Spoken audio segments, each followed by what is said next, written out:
सदियों का अभूतपूर्व धैर्य, अनगिनत बलिदान, त्याग और तपस्या के बाद हमारे प्रभु राम आ गए हैं।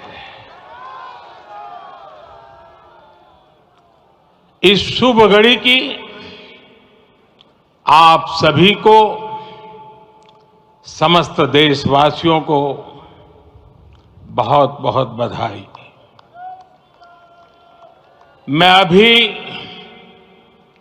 गर्भगृह में ईश्वरीय चेतना का साक्षी बनकर आपके सामने उपस्थित हुआ हूं।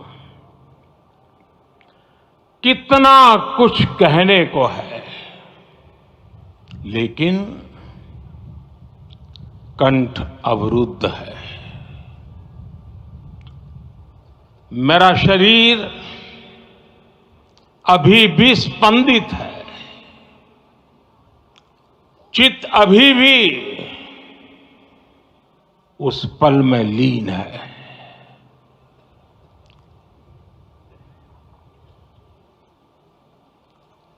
हमारे रामलला अब टेंट में नहीं रहेंगे।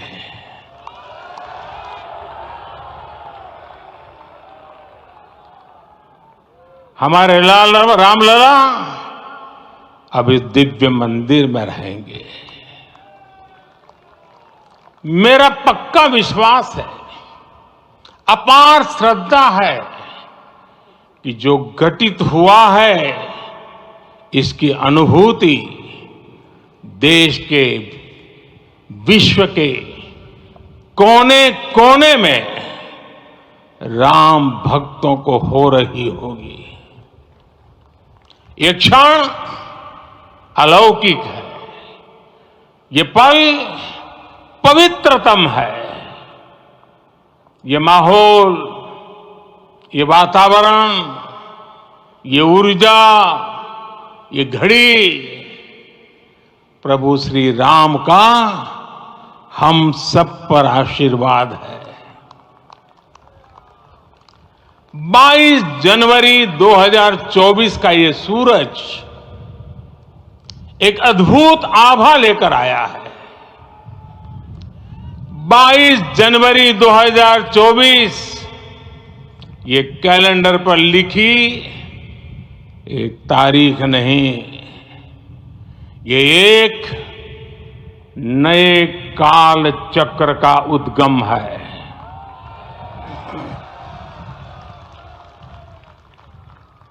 राम मंदिर के भूमि पूजन के बाद से प्रतिदिन पूरे देश में उमंग और उत्साह बढ़ता ही जा रहा था।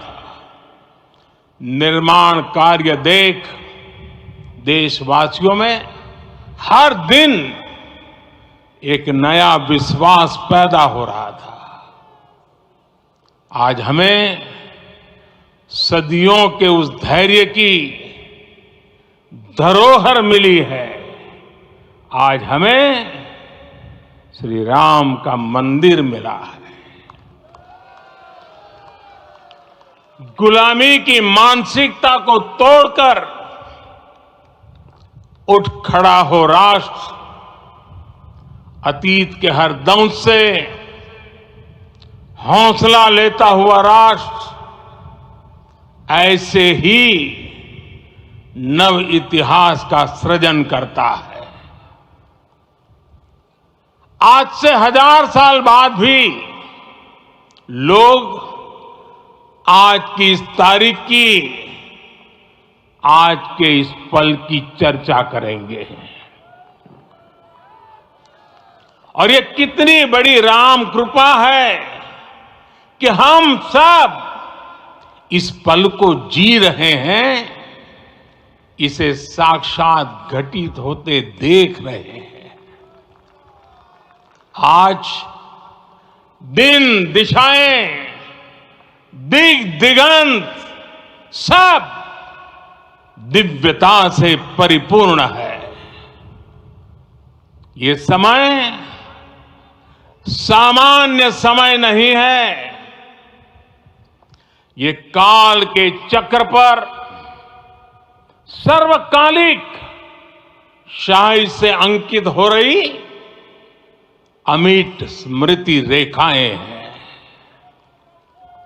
साथियों, हम सब जानते हैं कि जहां राम का काम होता है वहां पवन पुत्र हनुमान अवश्य विराजमान होते हैं।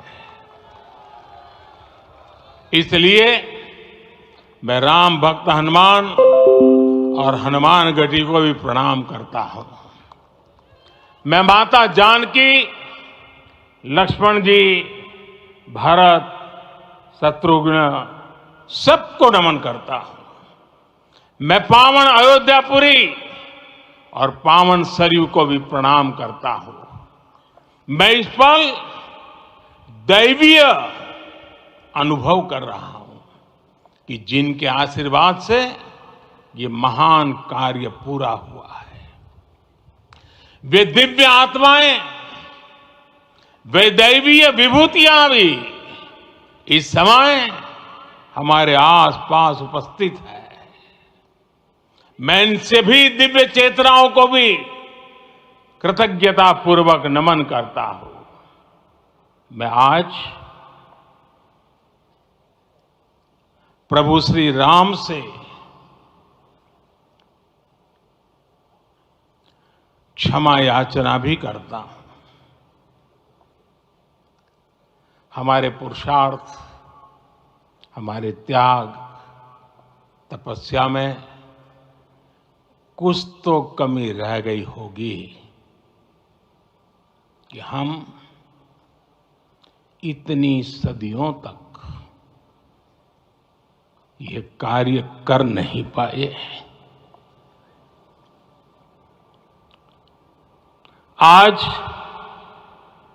वो कमी पूरी हुई है।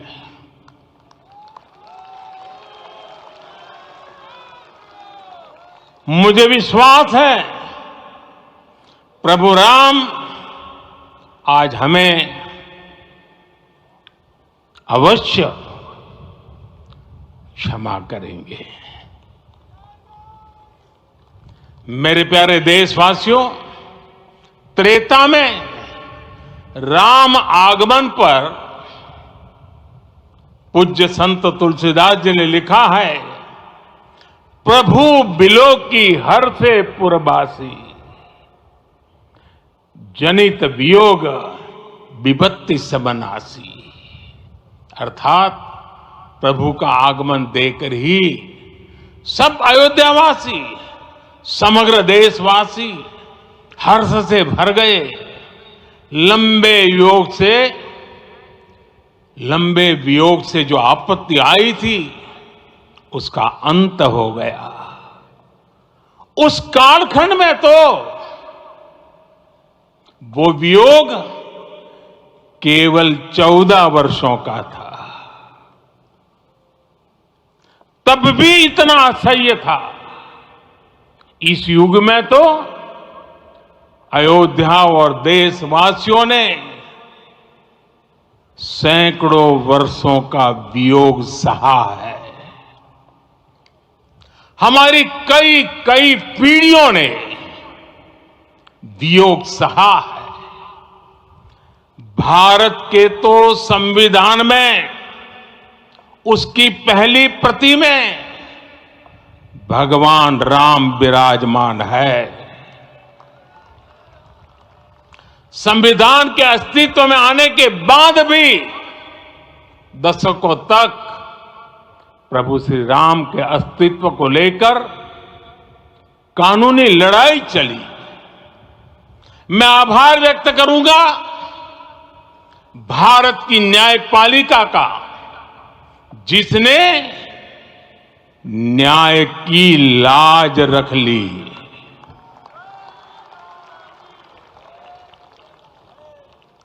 न्याय के पर्याय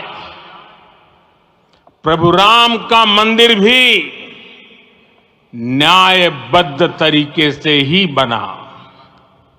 साथियों, आज गांव-गांव में एक साथ कीर्तन संकीर्तन हो रहे हैं।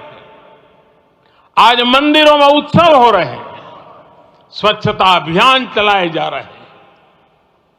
पूरा देश आज दीपावली मना रहा है। आज शाम घर घर राम ज्योति प्रज्वलित करने की तैयारी है। कल मैं श्री राम के आशीर्वाद से धनुषकोडी में राम सेतु के आरंभ बिंदु अरिचल मुनाई पर था। जिस घड़ी प्रभु राम समुद्र पार करने निकले थे, वो एक पल था जिसने काल चक्र को बदला था। उस भावमय पल को महसूस करने का मेरा ये विनम्र प्रयास था। वहां पर मैंने पुष्प वंदना की। वहां मेरे भीतर एक विश्वास जगा कि जैसे उस समय काल चक्र बदला था, उसी तरह अब काल चक्र फिर बदलेगा और शुभ दिशा में बढ़ेगा। अपने 11 दिन के व्रत अनुष्ठान के दौरान मैंने उन स्थानों का चरण स्पर्श करने का प्रयास किया जहां प्रभु राम के चरण पड़े थे। चाहे वो नासिक का पंचवटी धाम हो, केरला का पवित्र त्रिपायर मंदिर हो, आंध्र प्रदेश में लेपाक्षी हो, श्रीरंगम में रंगनाथ स्वामी मंदिर हो, रामेश्वरम में श्री रामनाथ स्वामी मंदिर हो, या फिर धनुषकोडी। मेरा सौभाग्य है कि इसी पुनीत पवित्र भाव के साथ मुझे सागर से सरयू तक की यात्रा का अवसर मिला। सागर से सरयू तक हर जगह राम नाम का वही उत्सव भाव छाया हुआ है। प्रभु राम तो भारत की आत्मा के कण कण से जुड़े हुए हैं। राम भारतवासियों के अंतर मन में विराजे हुए हैं। हम भारत में कहीं भी किसी की अंतरात्मा को छुएंगे तो इस एकत्व की अनुभूति होगी, और यही भाव सब जगह मिलेगा। इससे उत्कृष्ट, इससे अधिक देश को समायोजित करने वाला सूत्र और क्या हो सकता है।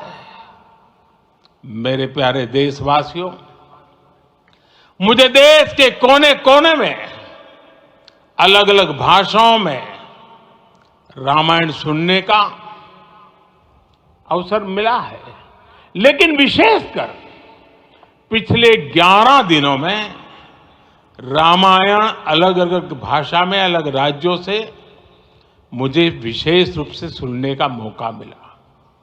राम को परिभाषित करते हुए ऋषियों ने कहा है, रमन्ते यस्मिन् इति रामः, अर्थात जिसमें रम जाए वही राम है। राम लोक की स्मृतियों में, पर्वत से लेकर परंपराओं में सर्वत्र समाये हुए हैं। हर युग में लोगों ने राम को जिया है। हर युग में लोगों ने अपने अपने शब्दों में अपनी अपनी तरह से राम को अभिव्यक्त किया है, और ये राम रस जीवन प्रवाह की तरह निरंतर बहता रहता है। प्राचीन काल से भारत के हर कोने के लोग राम रस का आचमन करते रहे हैं। राम कथा असीम है और रामायण भी अनंत है। राम के आदर्श, राम के मूल्य, राम की शिक्षाएं सब जगह एक समान है। प्रिय देशवासियों, आज इस ऐतिहासिक समय में देश उन व्यक्तित्वों को भी याद कर रहा है जिनके कार्य और समर्पण की वजह से आज हम ये शुभ दिन देख रहे हैं। राम के इस काम में कितने ही लोगों ने त्याग और तपस्या की पराकाष्ठा करके दिखाई है।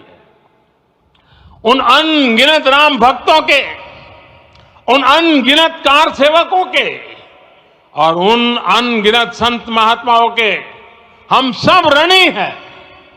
साथियों, आज का ये अवसर उत्सवता का क्षण तो है ही, लेकिन इसके साथ ही यह क्षण भारतीय समाज की परिपक्वता के बोध का भी क्षण है। हमारे लिए ये अवसर सिर्फ विजय का नहीं, विनय का भी है। दुनिया का इतिहास साक्षी है कि कई राष्ट्र अपने ही इतिहास में उलझ जाते हैं। ऐसे देशों ने जब भी अपने इतिहास की उलझी हुई गांठों को खोलने का प्रयास किया, उन्हें सफलता पाने में बहुत कठिनाई आई, बल्कि कई बार तो पहले से ज्यादा मुश्किल परिस्थितियां बन गई। लेकिन हमारे देश ने इतिहास की इस गांठ को जिस गंभीरता और भावुकता के साथ खोला है, वो ये बताती है कि हमारा भविष्य हमारे अतीत से बहुत सुंदर होने जा रहा है। वो भी एक समय था जब कुछ लोग कहते थे कि राम मंदिर बना तो आग लग जाएगी। ऐसे लोग भारत के सामाजिक भाव की पवित्रता को नहीं जान पाए। रामलला के इस मंदिर का निर्माण भारतीय समाज के शांति, धैर्य, आपसी सद्भाव और समन्वय का भी प्रतीक है। हम देख रहे हैं ये निर्माण किसी आग को नहीं, बल्कि ऊर्जा को जन्म दे रहा है। राम मंदिर समाज के हर वर्ग को एक उज्जवल भविष्य के पथ पर बढ़ने की प्रेरणा लेकर आया है। मैं आज उन लोगों से आह्वान करूंगा, आइए आप महसूस कीजिए, अपनी सोच पर पुनर्विचार कीजिए। राम आग नहीं है, राम ऊर्जा है। राम विवाद नहीं, राम समाधान है। राम सिर्फ हमारे नहीं है, राम तो सबके हैं। राम वर्तमान नहीं, सिर्फ वर्तमान ही नहीं, राम अनंत काल है। साथियों, आज जिस तरह राम मंदिर प्राण प्रतिष्ठा के इस आयोजन से पूरा विश्व जुड़ा हुआ है, उसमें राम की सर्वव्यापकता के दर्शन हो रहे हैं। जैसा उत्सव भारत में है, वैसा ही अनेक देशों में है। आज अयोध्या का यह उत्सव रामायण की उन वैश्विक परंपराओं का भी उत्सव बना है। रामलला की ये प्रतिष्ठा वसुधैव कुटुंबकम के विचार की भी प्रतिष्ठा है। साथियों, आज अयोध्या में केवल श्री राम के विग्रह रूप की प्राण प्रतिष्ठा नहीं हुई है, ये श्री राम के रूप में साक्षात भारतीय संस्कृति के प्रति अटूट विश्वास की भी प्राण प्रतिष्ठा है। ये साक्षात मानवीय मूल्यों और सर्वोच्च आदर्शों की भी प्राण प्रतिष्ठा है। इन मूल्यों की, इन आदर्शों की आवश्यकता आज संपूर्ण विश्व को है। सर्वे भवन्तु सुखिनः, ये संकल्प हम सदियों से दोहराते आए हैं। आज उसी संकल्प को राम मंदिर के रूप में साक्षात आकार मिला है।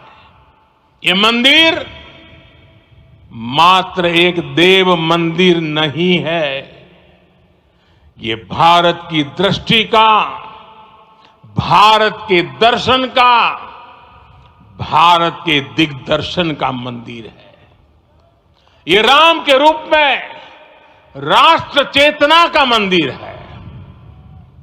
राम भारत की आस्था है, राम भारत का आधार है, राम भारत का विचार है, राम भारत का विधान है, राम भारत की चेतना है, राम भारत का चिंतन है, राम भारत की प्रतिष्ठा है, राम भारत का प्रताप है, राम प्रवाह है, राम प्रभाव है, राम नेति भी है, राम नीति भी है, राम नित्यता भी है, राम निरंतरता भी है, राम विभु है, विशद है, राम व्यापक है, विश्व है, विश्वात्मा है।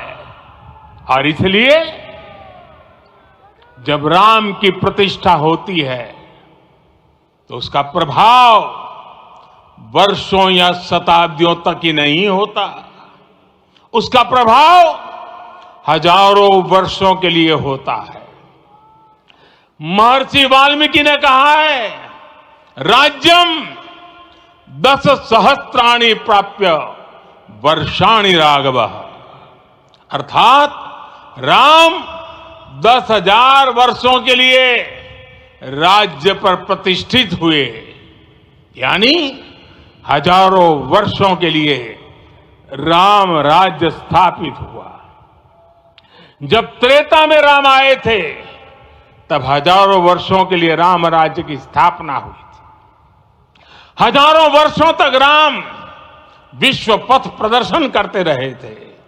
और इसलिए मेरे प्यारे देशवासियों, आज अयोध्या भूमि हम सभी से, प्रत्येक राम भक्त से, प्रत्येक भारतीय से कुछ सवाल कर रही है। श्री राम का भव्य मंदिर तो बन गया, अब आगे क्या? सदियों का इंतजार तो खत्म हो गया, अब आगे क्या? आज के इस अवसर पर जो दैवीय आत्माएं हमें आशीर्वाद देने के लिए उपस्थित हुई हैं, हमें देख रही हैं, उन्हें क्या हम ऐसे ही विदा करेंगे? नहीं, कदापि नहीं। आज मैं पूरे पवित्र मन से महसूस कर रहा हूं कि काल चक्र बदल रहा है। ये सुखद संयोग है कि हमारी पीढ़ी को एक कालजयी पथ के शिल्पकार के रूप में चुना गया है।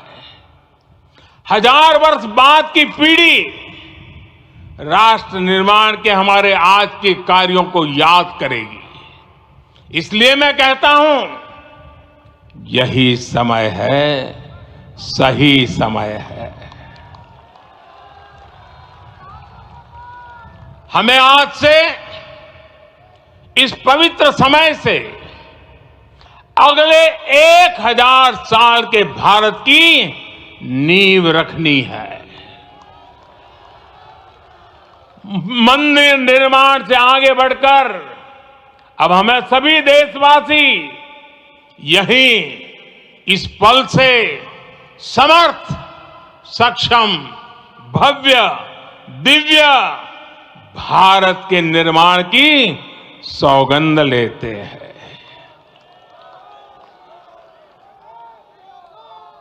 राम के विचार मानस के साथ ही जनमानस में भी हो, यही राष्ट्र निर्माण की सीढ़ी है। साथियों, आज के युग की मांग है कि हमें अपने अंतःकरण को विस्तार देना होगा। हमारी चेतना का विस्तार देव से देश तक, राम से राष्ट्र तक होना चाहिए। हनुमान जी की भक्ति, हनुमान जी की सेवा, हनुमान जी का समर्पण, ये ऐसे गुण हैं जिन्हें हमें बाहर नहीं खोजना पड़ता। प्रत्येक भारतीय में भक्ति, सेवा और समर्पण के भाव समर्थ, सक्षम, भव्य, दिव्य भारत का आधार बनेंगे। और यही तो है देव से देश और राम से राष्ट्र की चेतना का विस्तार। दूर सुदूर जंगल में, कुटिया में जीवन गुजारने वाली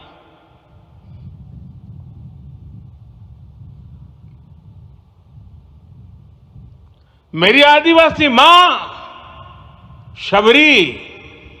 शबरी का ध्यान आते ही अप्रतिम विश्वास जागृत होता है।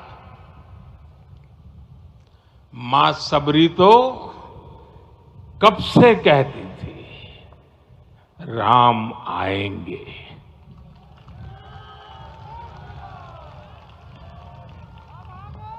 प्रत्येक भारतीय में जन्मा यही विश्वास समर्थ, सक्षम, भव्य भारत का आधार बनेगा। और यही तो है देव से देश और राम से राष्ट्र की चेतना का विस्तार। हम सब जानते हैं कि निषाद राज की मित्रता सभी बंधनों से परे है। निषाद राज का राम के प्रति सम्मोहन, प्रभु राम का निषाद राज के लिए अपनापन कितना मौलिक है। सब अपने हैं, सभी समान है।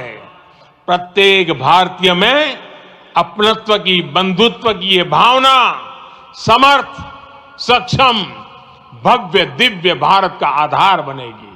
और यही तो है देव से देश और राम से राष्ट्र की चेतना का विस्तार। साथियों, आज देश में निराशा के लिए रत्ती भर भी स्थान नहीं है।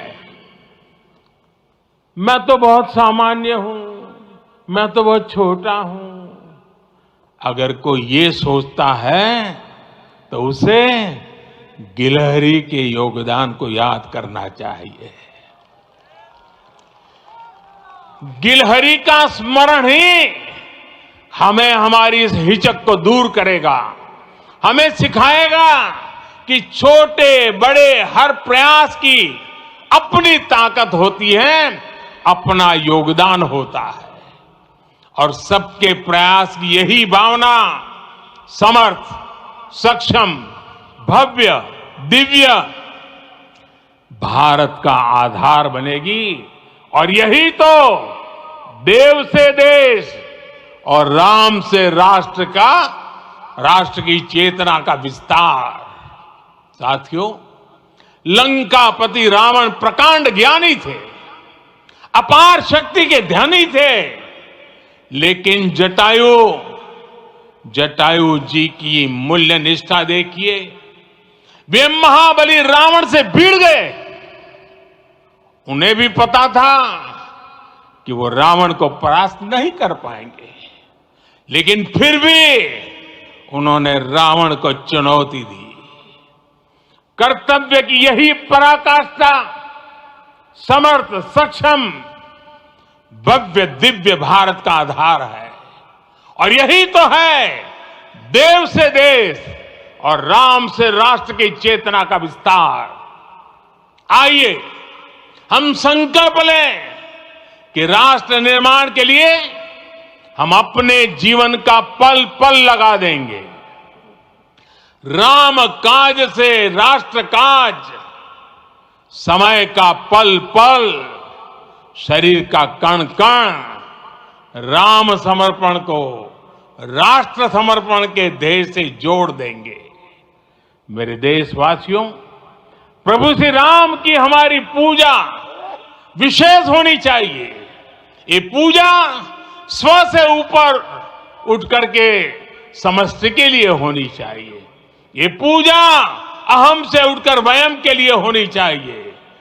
प्रभु को जो भोग चढ़ेगा वो विकसित भारत के लिए हमारे परिश्रम की पराकाष्ठा का प्रसाद भी होगा।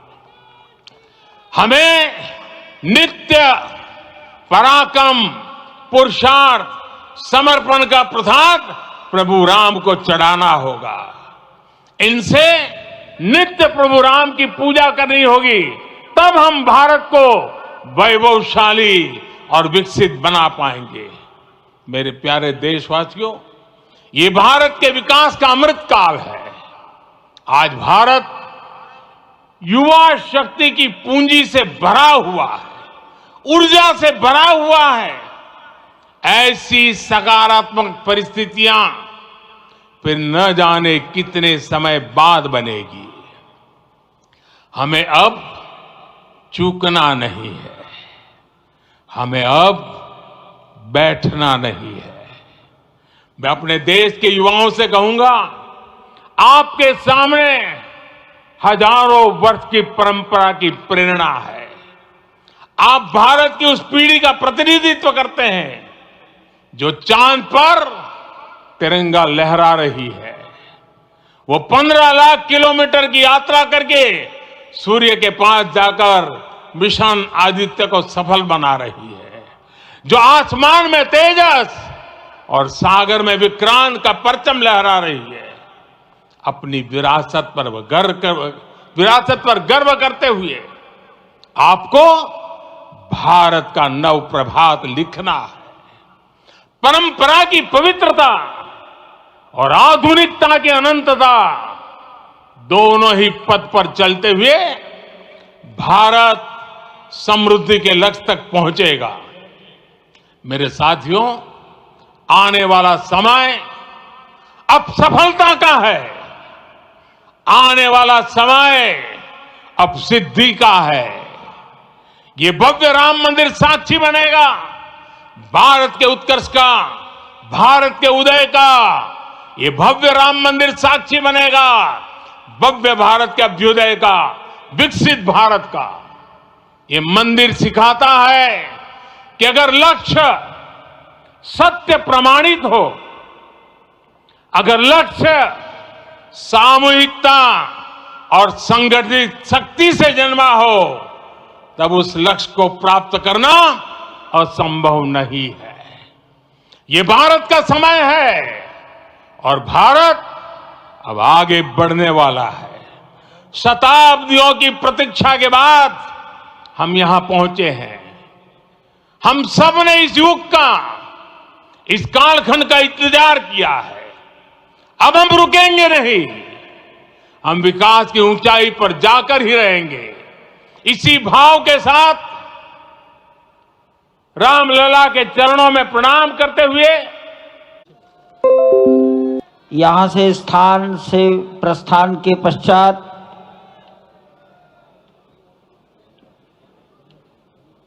हमारे महंत नृत्य गोपाल दास जी के शिष्यगणों से निवेदन करूंगा, मंच पर आकर उनको नीचे की ओर ले जाए।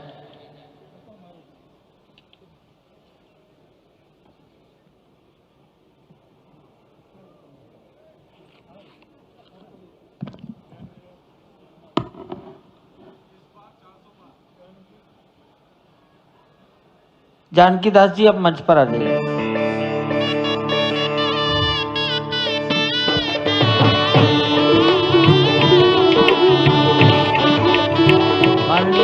राव जी, भैया जी कहीं मिलेंगे।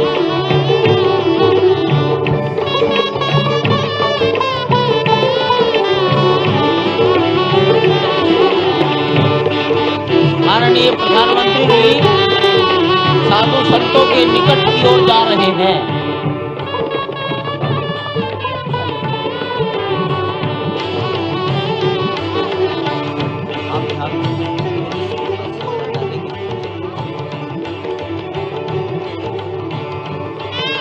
माननीय प्रधानमंत्री जी बहुत निकट पहुंच गए हैं संत महापुरुषों के।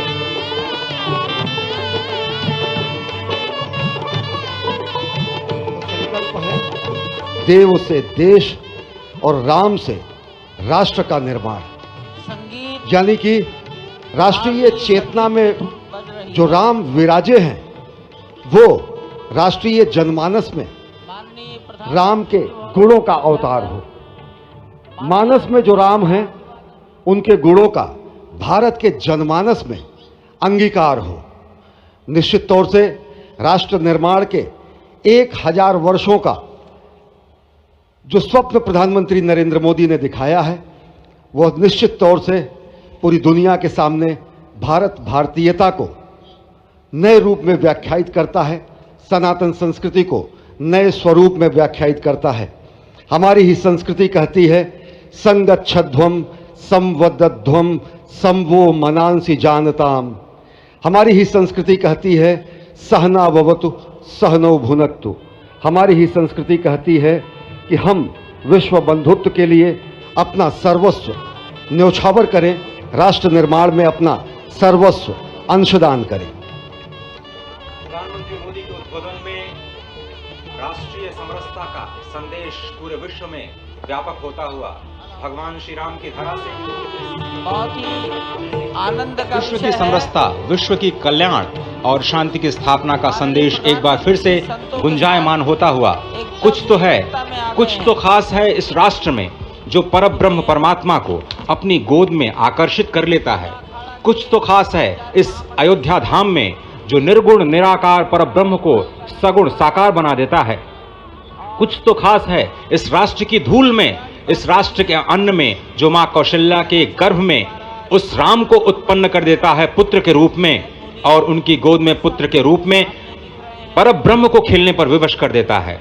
कुछ तो खास है इस राष्ट्र में जो भक्तों की भावना के अनुरूप अनंत अनंत रूप में भगवान अपने भक्तों को दर्शन देते हैं। राम सबके हैं, राम सर्वत्र हैं, और इसीलिए आज एक ऐसे ही अद्भुत अलौकिक स्वरूप में, बाल रूप में 5 वर्ष के राघव अब अपने भक्तों को नए नवीन नूतन दर्शन के लिए पधार चुके हैं। स्वागत कीजिए भगवान श्री राम का इस नए अवतार में। आज के इस अलौकिक दिव्य द्वादशी के तिथि में, जब कूर्म अवतार का दिन, आज भगवान श्री राम ने एक बार फिर से अवतार लिया। धराधाम, अयोध्या धाम, सरयू, सब कुछ प्रसन्न, आनंदित, उल्लसित। और अभिवादन स्वीकार कर रहे हैं प्रधानमंत्री नरेंद्र मोदी। यहाँ पर पहुंचे हुए संत समाज का, आम जन का, जनता जनार्दन का, विशिष्ट अतिथियों का। आज अयोध्या धाम में भगवान श्री राम के मंदिर में प्राण प्रतिष्ठा कार्यक्रम इस मायने में भी विलक्षण है क्योंकि समूची भारत की सारी परंपरा, सभी धर्म, संप्रदाय, मत, पंथ, सबका यहाँ पर सम्मेलन हुआ है। एक यहाँ पर ऐसा समागम हुआ है जो सनातन संस्कृति के शाश्वत स्वरूप को स्थापित करता है। यहाँ पर शैव, वैष्णव, शाक्त, पत्य, गणपत्य, सिख, बौद्ध, जैन, दशानंद, शंकर, रामानुजाचार्य संप्रदाय, निम्बारका संप्रदाय, विष्णुनामी संप्रदाय, राम स्नेही संप्रदाय, पंथों में घीसा पंथ, गरीबदासी, गौड़िया, कबीर पंथी, वाल्मीकि पंथी, धार्मिक संगठनों में अनेकानेक विश्व कल्याण में लगे हुए, भारत निर्माण में लगे हुए संगठनों के प्रतिनिधि, महिमा समाज, अकाली, निरंकारी, राम नामधारी, राधा स्वामी, वरकरी, वीरशैव, हर कोई भारत की समस्त मत पंथराय की जो अलग अलग धाराएं हैं, वो आज उनका यहाँ पर समागम हुआ है, आज उनका यहाँ पर संगम हुआ है।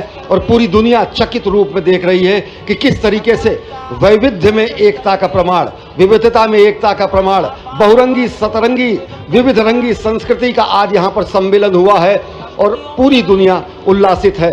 संभवतः इसीलिए कहा गया है कि मैं एक बिंदु परिपूर्ण सिंधु, यह मेरा हिंदू समाज, मेरा इसका संबंध अमर, मैं व्यक्ति और यह है समाज।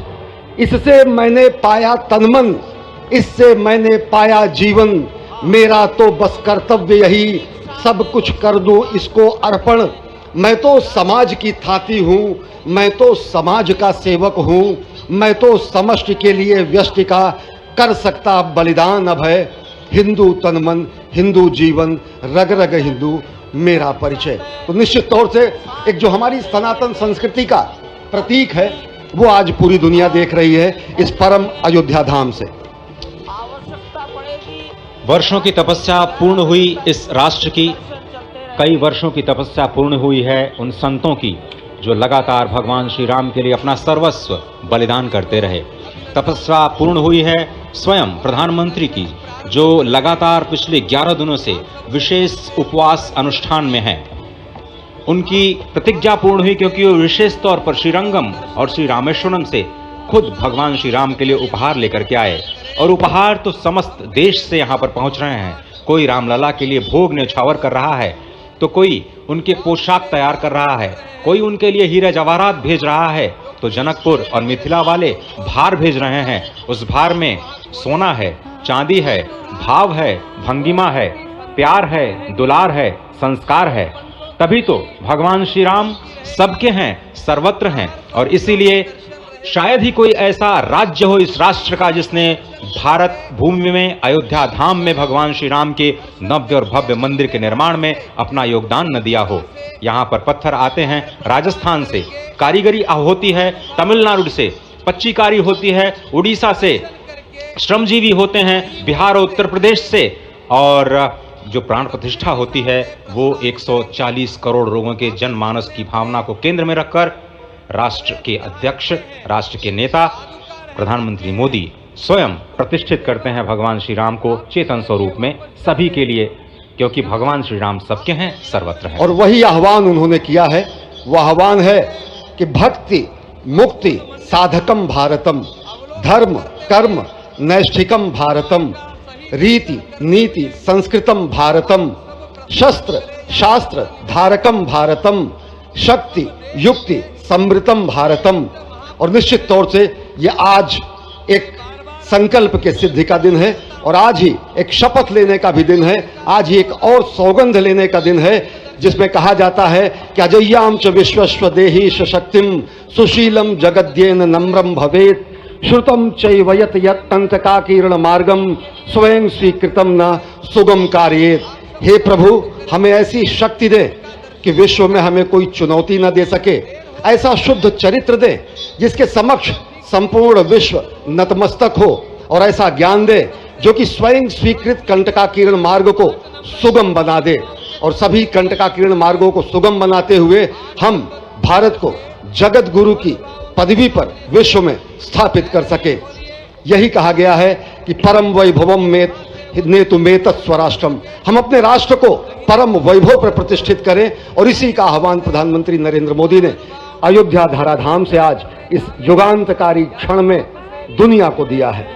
और इस वक्त आप देखिए संतों के लिए दरवाजे खुल चुके हैं भगवान श्री राम के, मर्यादा पुरुषोत्तम श्री राम के प्राण प्रतिष्ठा के तुरंत बाद संत जन चल चुके हैं प्रभु श्री राम के उस अलौकिक दिव्य छवि का दर्शन करने के लिए, जो बाल रूप में एक बार फिर से पूरी दुनिया को मोहित कर रही है, आकर्षित कर रही है। क्यों न हो। अयोध्याम च परब्रह्म सरयुः सगुणोपमान तन्निवासी जगन्नाथ सत्यम सत्यम वदाम्यहम्। भगवान शिव जो कि जगत गुरु हैं, भगवान शिव जो श्री राम के सखा हैं, भगवान शिव जो श्री राम के स्वामी हैं, स्वयं मां पार्वती से कहते हैं कि अयोध्या जो परब्रह्म स्वरूपा है, सरयू का तीर्थ जो कि साकार जलाकार परम पुरुष परमात्मा की स्वरूपा है, उस अयोध्या के निवासी समस्त जीव जगन्नाथ स्वरूप हैं। जो इस वक्त सांस ले रहे हैं अयोध्या में, वो भी अयोध्या वासी हैं। जो अपने मन से इस दृश्य को देख रहे हैं वो भी अयोध्यावासी हैं। जो परिकल्पना कर रहे हैं कि वो कभी अयोध्या आएंगे, भगवान श्री राम के दर्शन करेंगे, वो भी इस वक्त अयोध्यावासी हैं। और अयोध्यावासी हैं इसीलिए जगन्नाथ स्वरूप हैं। और उन सभी जगन्नाथ स्वरूप परब्रह्म परमात्मा के प्रेमी संतों के चरणों में, चरणारविंदों में बारंबार प्रणाम करते हुए बार बार वही धुन निकलती है कि भगवान श्री राम सबके हैं, लेकिन वो संतों के मन में रमते हैं, इसीलिए तो वो राम कहलाते हैं। और इस वक्त आप देख रहे हैं संतों का हुजूम, 8000 से ज्यादा विशिष्ट अतिथियों में संतों को सर्वोच्च प्राथमिकता दी गई। और अनेकानेक बलिदानों के बाद जो आज प्राप्त हुआ है अयोध्या की धरा को, भारतवर्ष की धरा को, आज संत विह्वल होंगे, उनके नयन सजल होंगे। भगवान श्री राम को अपने बीच पाकर, अपने बीच एक नव्य और भव्य रूप में पाकर, उस कृष्ण वर्ण की 5 वर्ष के बालक के रूप में राघव को पाकर, जो आज कलयुग में त्रेता युग से उतर करके आए हैं और सभी को दर्शन कर कृतार्थ दे रहे हैं। कितनी अलौकिक छवि, कितनी दिव्य छवि। आप भी अपने हृदय में उनको समा लेना चाहते होंगे, सजो लेना चाहते होंगे, और आप सभी का मन कर रहा होगा कि एक बार तो आए अयोध्या में और अयोध्यावासी बन जाए, स्वयं जगन्नाथ बन जाए। और ये समागम है, आज संगम हुआ है विविध मत, धर्म, पंथ, संप्रदाय का। 50 से अधिक आदिवासी, गिरिवासी, तटवासी, द्वीपवासी, जनजातीय परंपराओं की उपस्थिति इस आयोजन को समग्र समावेशी बनाती है। पहली बार भारत की इस बहुरंगी संस्कृति का ऐसा भव्य आयोजन इस धरती पर हुआ है, इस देश में हुआ है, आर्यावर्त में हुआ है, भारतवर्ष में हुआ है। और धन्य है यह अयोध्या धाम जहां पर इतना बड़ा समागम हुआ है। ये संगम आज श्री राम जन्मभूमि के दिव्य नव्य प्रांगण में हुआ है। निश्चित तौर से दुनिया आज देख रही है कि किस तरीके से एक नए भारत का उदय हो रहा है। शत शत आघातों को सहकर जीवित हिंदुस्तान हमारा, जग के मस्तक पर रोली सा शोभित हिंदुस्तान हमारा। जब दीप बुझे पश्चिमी गगन के, व्याप्त हुआ बर्बर अंधियारा, किंतु चीर कर तमकी छाती, चमका हिंदुस्तान हमारा। हमारी